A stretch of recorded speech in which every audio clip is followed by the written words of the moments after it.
we recording now? Yes, Because I'm yes, all we're all good. Alright. Give me a nod when you're ready and we go ahead. We're ready, I think. Right, Glyn, so if you can tell me about your current projects.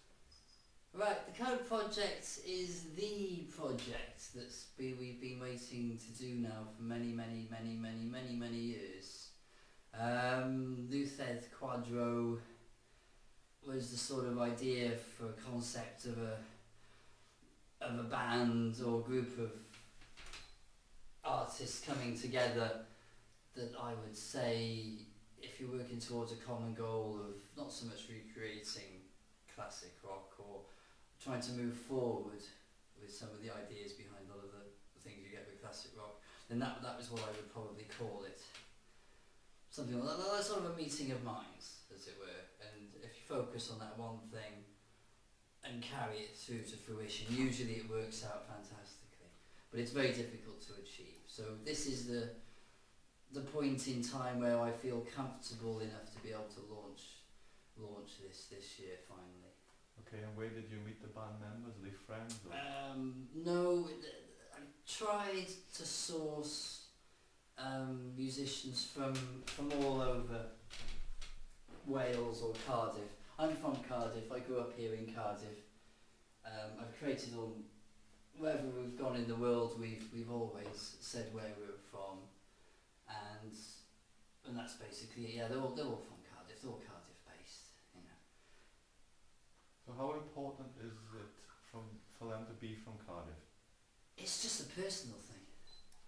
It's nothing, it doesn't particularly, it's not, why do I say this? I started out here, you know.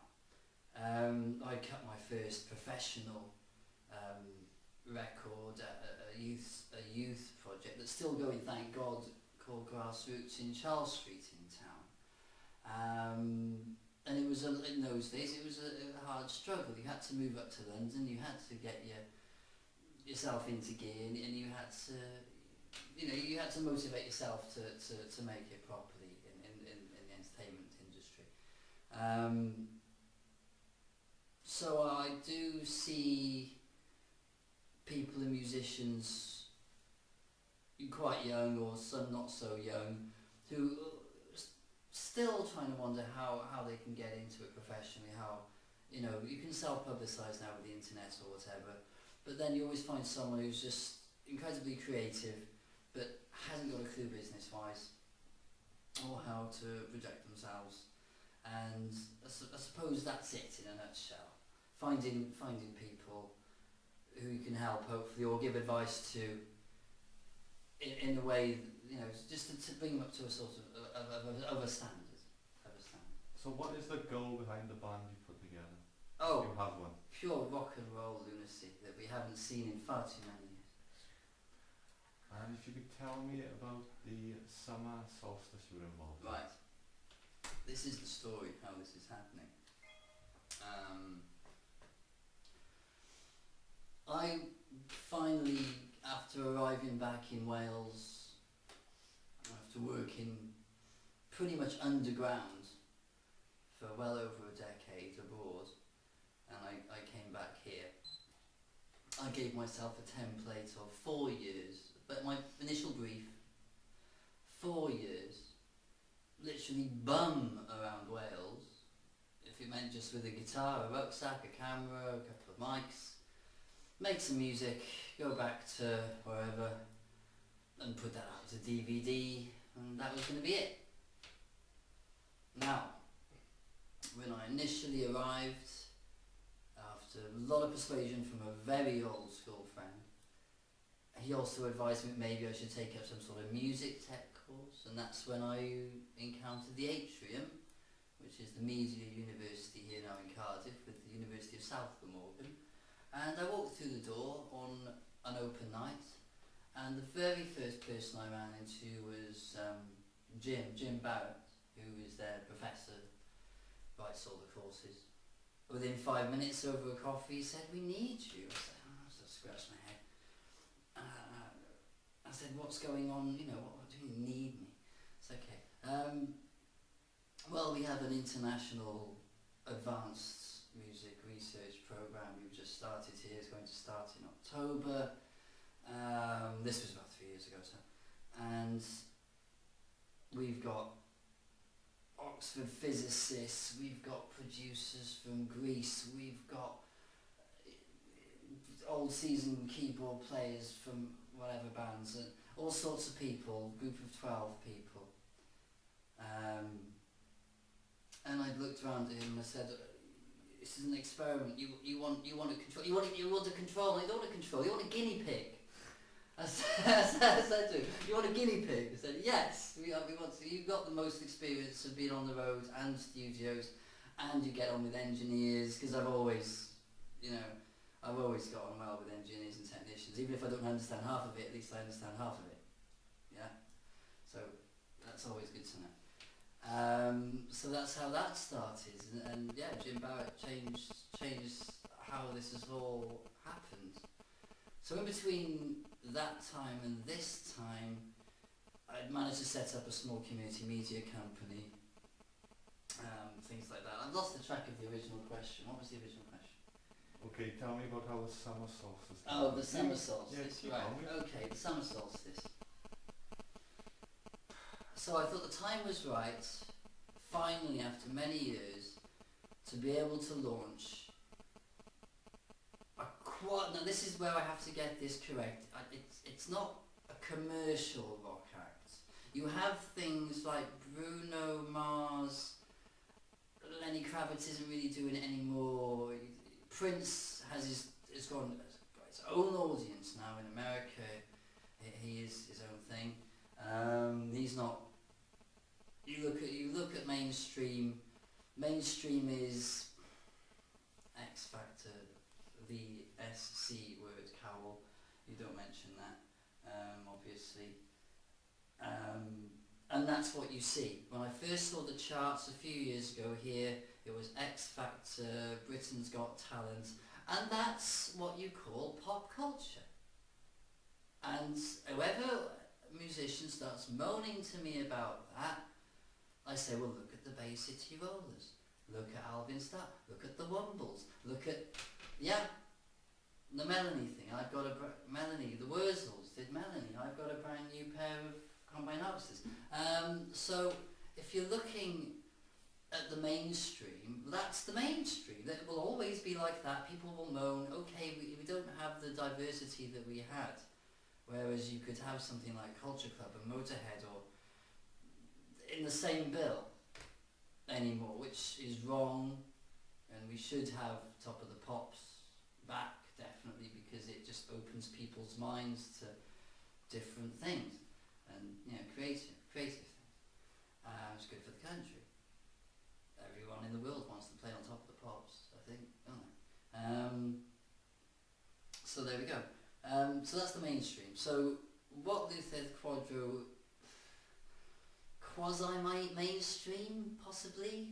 That's what the intention's going to be. Roots in the ethos of some classic rock bands, pushed commercially with the right visuals, etc., the things you might see on MTV perhaps, whatever, but with some earnestness there, with a bit of sincerity, a bit of old school recording techniques brought up to the 21st century. Same with the imagery that you might see from some old classic rock bands that you don't see anymore, and hopefully Holiday Inn will ban us on the first tour. That should be cool.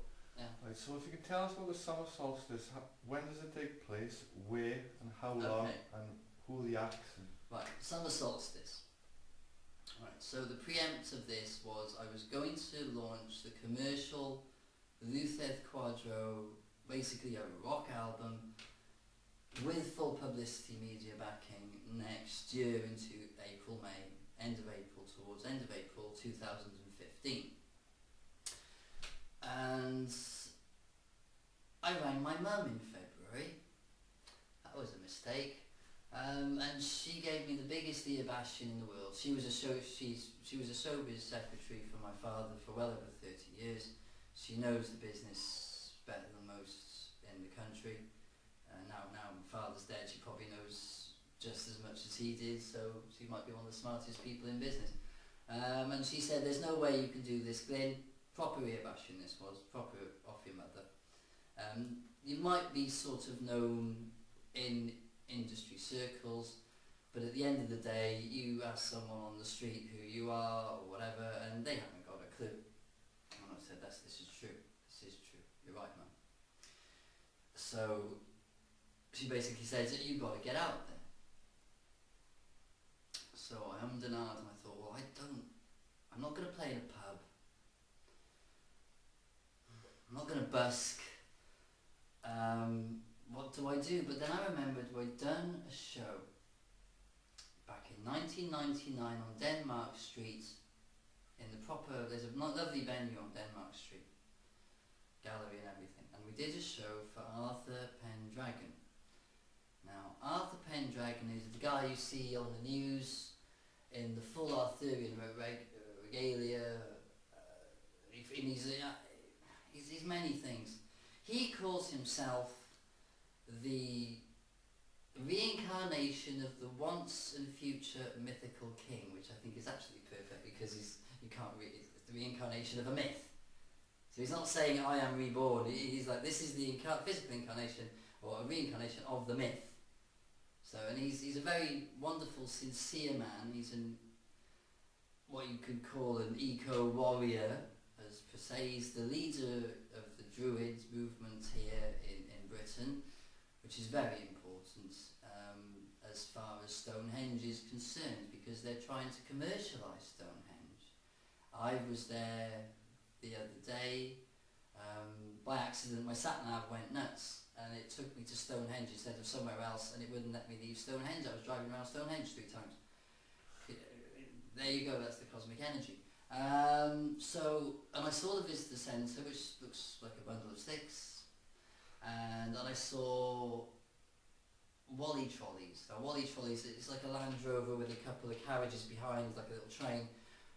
So you pay £1 million to sit on this little thing, and it takes you a mile away to see the Stonehenge itself. You can't touch it, you can't walk in amongst the monuments, you can't do anything like that. And then you come back and you paid £1 million, and that's it. That's your the Stonehenge experience, you know, and take one in a snowstorm.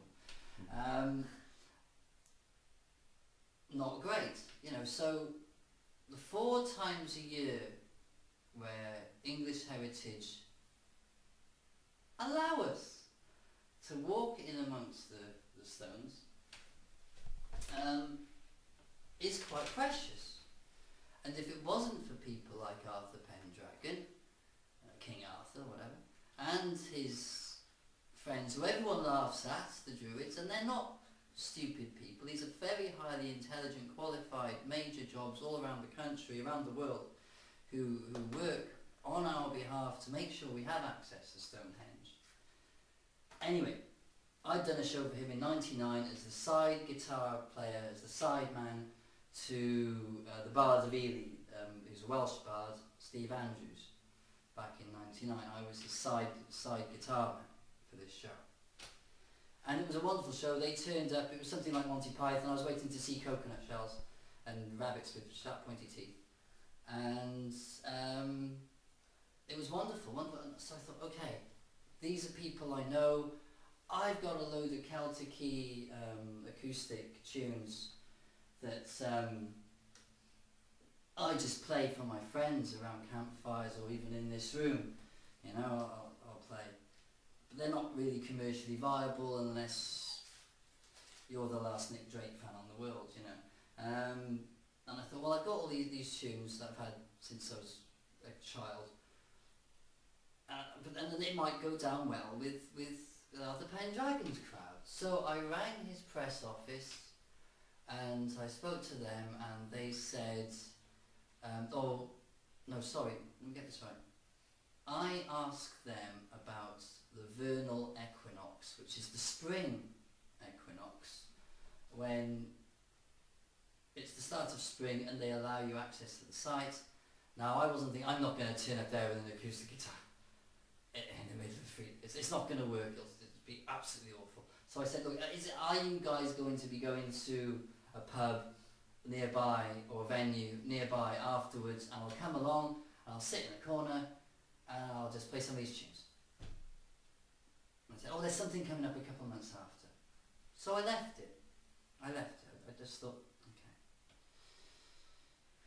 And then a couple of students, about a week later, a couple of students of mine got in touch with me with a demo, and they'd finally got their act together with some music and an image and a name and a nice tight three-piece vehicle, and the name was Hollow King, and I thought, Hollow King, King Arthur, three-piece band, students of mine. Okay. So I just rang Arthur directly. I've had his number all the time. I rang Arthur directly and I said, I think I've got something here. I'm not really sure what. But again, for the vernal equinox, if you want to book a venue, and this was March the 20th, then I think I could come down with a band and entertain. All you got to do is find a pub that'll take us upstairs room or somewhere, and you can have a nice party afterwards, and I've got entertainment for you. And he said straight away, I remember you, get down here now. So we got in the car, we drove to Salisbury, we met him, beautiful guy, and his wife as well. And his wife instructed us to create a piece of music together that we could perform at Stonehenge, the monument itself.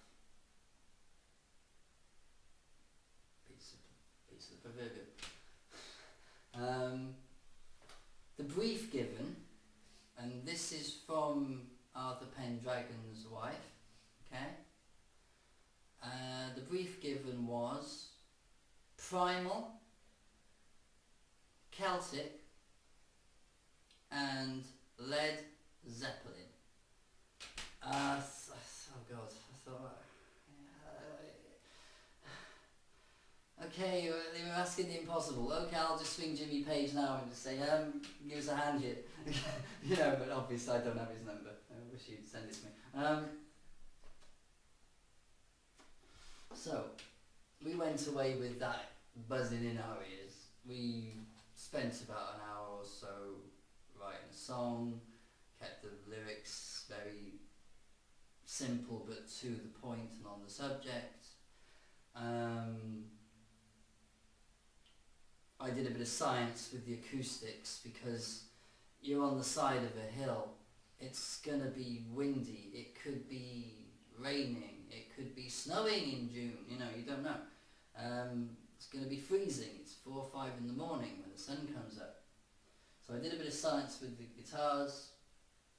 We didn't have a lot of time to rehearse, we literally had about 3 hours maximum to rehearse for this. We went down on March the 20th for the vernal equinox, and I think we got away with it. We were being watched by people from English Heritage, we were being watched by the people from the Druids. Arthur loved it, and within a week they asked us to do the solstice.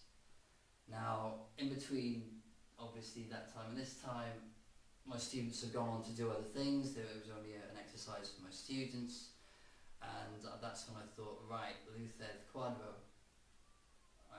this is big. There's going to be 20 to 30,000 people there on the morning of June the 21st.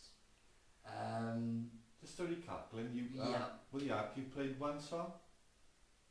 Yeah. The song you wrote? Yeah. Okay, and how many people were there watching? Originally, at the vernal equinox, I think there was about, on the whole site, there was about 200 people. And was it last year that was, or 99 you said? Oh no, 99, in 99. That happened in 99? No, the vernal equinox was this year. That was the 20th of March. That's That the was not song you wrote 2014. Right. It's the song we wrote with the students. Okay, Just to make that clear. Yeah. Okay, it's not my original composition. It's a song written with students, specifically site specific for Stonehenge. Okay, it's got all the elements in there. It It goes on about Arthur, it goes on about the Stones, it goes on about some of the issues. It's a very simple, old, didactic Celtic song, okay, delivered by Luces Cuadro. Okay, that's the whole point. That's the brief of that song. It sticks to the brief. That's what we deliver. Whatever people's personal beliefs are in the band, as far as religion or anything like that is concerned, that doesn't matter. We're musicians, and it's an exercise to assist the causes of Arthur, and to be able to have people allow access to the Stones. It won't be chaos. So when is the date of this? And the 20th of June. 20th of June. 20th of June. The car park is meant to open in the evening from about 7-8 o'clock. Yes. It's a controlled access event. It will be very strict. There will be lots of police, etc. In the early hours of the morning, they will allow you access to the monuments, and the sunrise is at about 4:50 something in the morning, and we'll be performing either on the sunrise or shortly thereafter. Is it just yourself or any other acts? There are 2 other people confirmed. Something white hair and something. I don't know. There are a couple of other people preambling before we do. Have they been chosen by yourself? No. This is Arthur Pendragon and his wife, and the Druids have picked these people to do it. But we're the main sort of kabang attraction sort of thing for it, you know. Obviously, you've got to remember with this, there is no amplification allowed in any shape or form. I mean, Stonehenge, it could fall over any second, you know. So yeah, no amplification allowed, anything like that. So we're not looking for volume. We know there will be thousands of people there, but then again, there will be a circle of people around us, I'm sure, with iPhones and cameras and all sorts there anyway, so it'll be out there. It'll be out there. If you're not able to make it yourself, I'm sure within a few hours it'll appear on YouTube or Facebook or something. So this is really unique, Glyn. This is the first time that, obviously, since they put a fence up around it, that there's been what you could call a band there, official band. As far as I know, I don't think Pink Floyd have done it. I know Led Zeppelin had a big prop one. Australia or somewhere. I don't think any sort of modern era band has actually been asked or invited to do an official piece of music there, which is strange really, because you could imagine orchestras and all sorts being able to do something there. And I have been asked, is this a gig? This is not a gig. This is not a concert, this is not a gig, this is not any of those things. This is music specifically designed for the Druids, for Stonehenge, for them, for their ceremony. So it's ceremony, worst case scenario, ceremonial music then. It's not a gig, it's lucky, I'm honoured, I am honoured, I'm very honoured by Arthur and his friends for allowing me to do this. Because the publicity is absolutely, you can't, it's like Coca-Cola coming up and writing a blank check, you know. So I'm honoured as far as that's concerned. Yeah. How many songs will you perform? We're going to do one. It's 7 minutes worth of music. It's one piece of music. It has 3 sections. There's an intro, there's a middle, and there's an end. Yeah, verses, choruses. Name of the song, then? The New Dawn. The New Dawn. It's the solstice. It's another day. Yes. I think that's brilliant. I think we got everything. Anything else you'd like to tell me? I think the last 10 minutes